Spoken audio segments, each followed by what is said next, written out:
De frente. Qué gusto saludarlos nuevamente. Estamos en una emisión más de Frente, este programa de análisis y debate en el que saludo con muchísimo gusto a nuestro invitado de hoy, que ya prácticamente es costumbre, Lalo Eduardo Serrano, que se encuentra en Durango. ¿Cómo estás, Lalo? Te saludo con gusto, Magda. Sí, una costumbre muy buena porque esperemos darnos con todo en el debate, ¿te parece?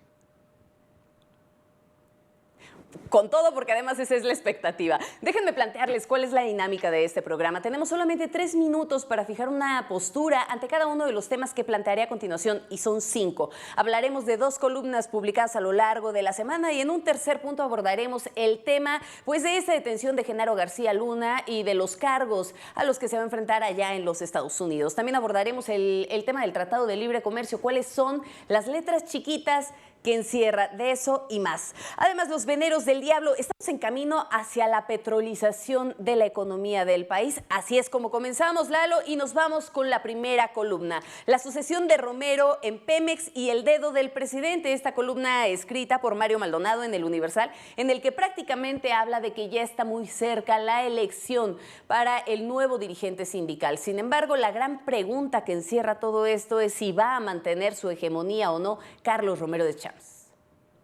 Mira, Magda, yo creo que no, definitivamente no. Es la apuesta del presidente Andrés Manuel, restarle el poder, restarle la posibilidad de seguir amasando sumas millonarias impresionantes de dinero a este poderoso sindicato y también permitir que se vaya cristalizando el proyecto de la Cuarta Transformación en ese punto del petróleo que es básico para los efectos de lo que busca Andrés Manuel López Obrador. Romero de Champs, sin embargo, está pataleando, está como gato patas para arriba y está buscando que una buena parte de los que buscan la sucesión pues estén alineados a él. Pero yo veo muy difícil realmente que logre una continuidad en el poder Romero de Champs. Pues pareciera parte de su estrategia, Lalo, porque fíjate que algo interesante que maneja aquí Mario Maldonado es que dice que más de la mitad de los aspirantes forman parte de una estrategia del propio Romero de Champs para preservar su hegemonía en la organización sindical, una, si bien es cierto, de las más poderosas de América Latina. Sin embargo, también varios de ellos, según lo que señala Mario, es que incluso han sido amenazados, algunos hasta secuestrados. Sí, o sea, la violencia que se vive al interior, es que es un poder sumamente codiciado, Magda. Aquí por eso creo que el presidente no va a permitir que cederle o mantener más bien la hegemonía de Romero de Champs, sino por el contrario, restarle fuerza, debilitarlo, y por ello se está adelantando este proceso. Este proceso podría extenderse más, sin embargo, la presión ya es mucha, también dadas las circunstancias del Tratado de Libre Comercio, del TEMEC. Yo creo que todo eso se está conjugando para que en el sindicato petrolero ya exista una presión muy, muy fuerte, muy aguda en contra de Romero de Champs, que también hay que decirlo, pues no es quien tiene la sartén por el mango, todavía la puede tener, pero ya no para la elección. Pero a ver, dentro de todo esto, tú me dices que bueno, la estrategia es que finalmente Romero de Champs no se mantenga en esa hegemonía y que esa puede ser la estrategia del presidente, pero ¿qué tan al margen se puede mantener el propio presidente de esta elección? ¿Qué tan independiente y qué tan democrática va a ser realmente? No, va a ser una imposición del presidente Andrés Manuel. Recordemos que ahorita van sobre los peces gordos. Romero de Champs es uno de los objetivos en la lucha contra la corrupción. Vamos a ver que una vez que esté hecho a un lado del poderío del sindicato, parece con todo, Magda. Hay que estar muy atentos con eso porque la lucha en contra de Romero de Champs en particular, dentro de toda la guerra contra la corrupción, apenas está comenzando, apenas comienza. Fíjate que si en algo coincido contigo es justo en lo que mencionas, que sí va a haber ahí mano por parte del presidente. Hay que recordar, y bueno, seguramente lo tienes presente, aquella reunión secreta de la que se hablaba de Olga Sánchez Cordero, justamente con Carlos Romero de Champs, en donde sutilmente le decía que bueno, que fuera anticipando la renuncia, ¿no? Sí, efectivamente, yo creo que no va a llegar a ese grado.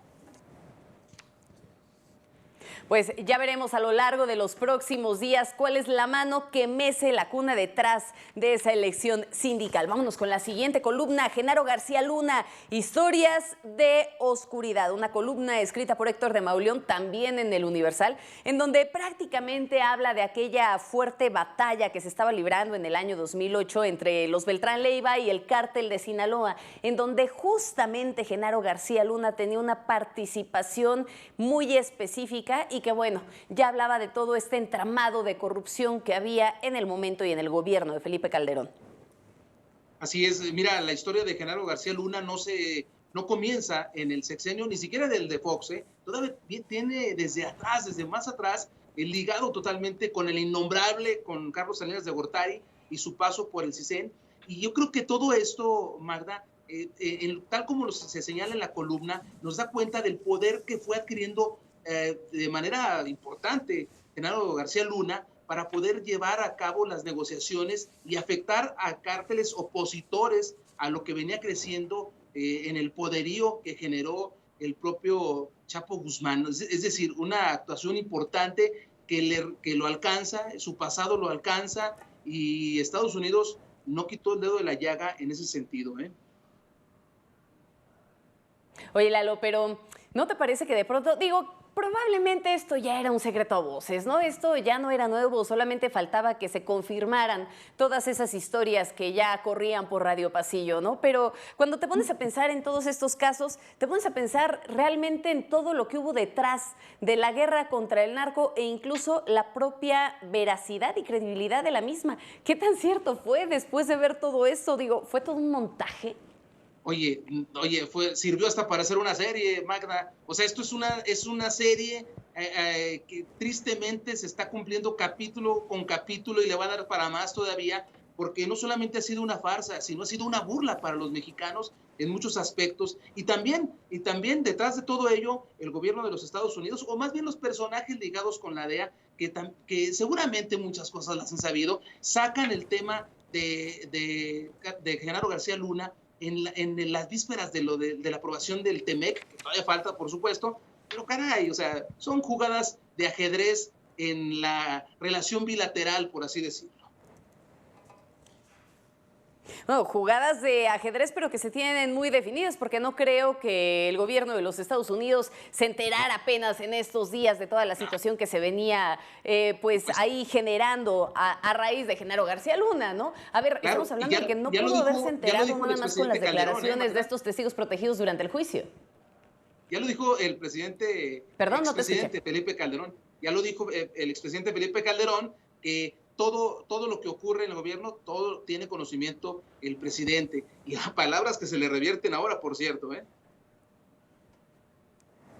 Palabras que se le van a terminar revirtiendo y que ahí habría que pensar entonces cuál es el mensaje que puede haber detrás de todo esto, porque se podría estar marcando ya el camino para que fueran incluso por expresidentes. Hay que recordar que pues no fue nada más este funcionario el que estuvo señalado durante el juicio del Chapo, también se señaló a Felipe Calderón y también hubo fuertes señalamientos en contra de Peña Nieto, y eso nos lleva a continuar con este tema, que ya empezamos a calentar motores, Lalo. El eclipse de luna.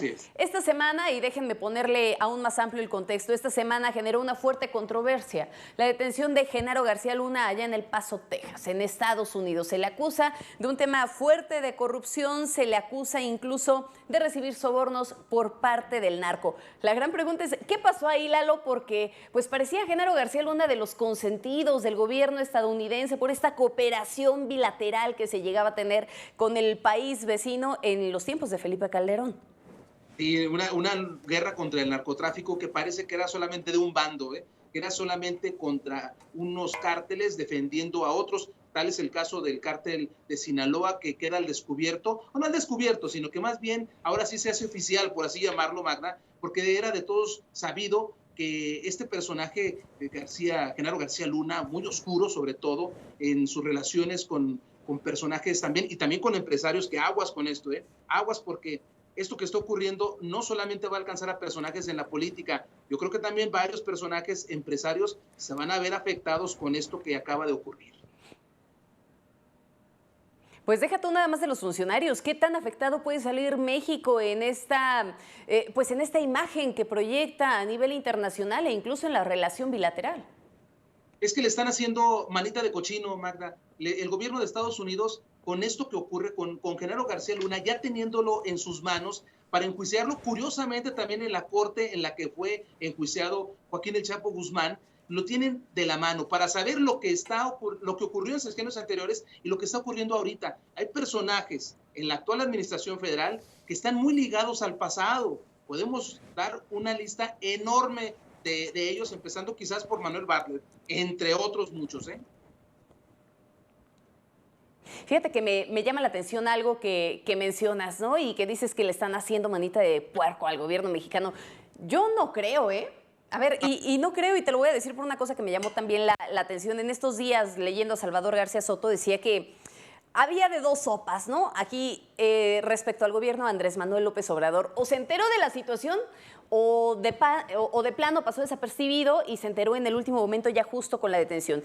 Y si no estaba enterado, eso podría significar entonces un golpe garrafal para nuestro sistema de inteligencia y deficiencias bastante claras. Pero por el otro lado, si el gobierno de Andrés Manuel López Obrador estaba enterado, espérame, déjame terminar. Porque si estaba enterado, entonces queda claro el por qué la reunión con William Barr, que es finalmente pues, el fiscal general de Estados Unidos, y que eso se dio también hace una semana.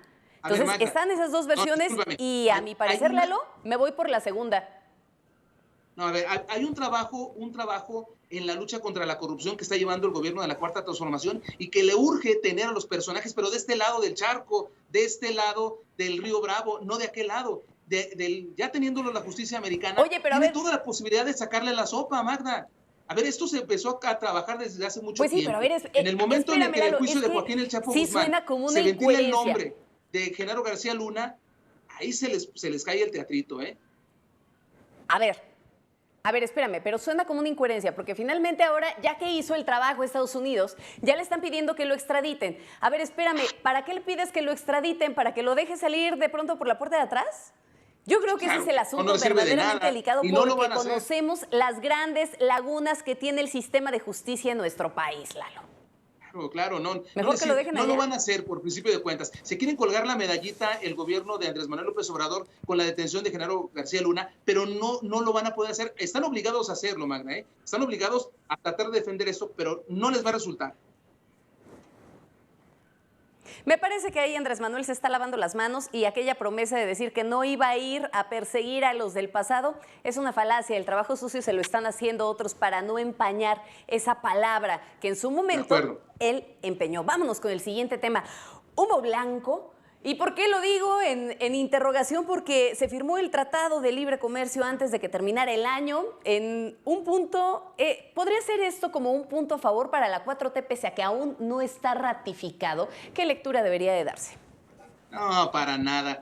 El gobierno de México tuvo que ceder todo lo que pueda, todo lo que las exigencias del gobierno de Estados Unidos para poder darle para adelante al Tratado de Libre Comercio. A mí no me extrañaría, Magda, que el TEMEC esté ligado con esta detención de Genaro García Luna de alguna manera, con las exigencias que se le está dando para que las condiciones de pacificación en el país se vayan dando y que no esté la acción del crimen organizado actuante en nuestro país. Es uno de los puntos, ¿eh? Ya tienen hasta su Guardia Nacional para trabajos de migración desde con mucho tiempo atrás. O sea, yo creo que México pierde con esto. No, bueno, es que tú ya estás como muy clavado en la teoría conspiratoria y todo lo demás, ¿no, Lalo? O sea, lo que me estás queriendo decir es que entonces con el tratado no va a haber alguna certeza para los inversionistas. Digo, hubo quienes criticaron bastante el tratado, pero también hay algunas voces a favor. No, sí, mira, a ver, no todo es malo, no todo es negro en esto. O sea, yo creo que hay unas tonalidades grises y en algunos aspectos pueden ser hasta blancas. Pero eso no quiere decir que México salga ganando con eso. ¿Es una bocanada de aire fresco para la Cuarta Transformación? Sí, sí lo es, dependiendo de cómo lo vendan. Sin embargo, Estados Unidos doblegó nuevamente a México. Eso, no hay de otra, ¿eh? Lo doblegó.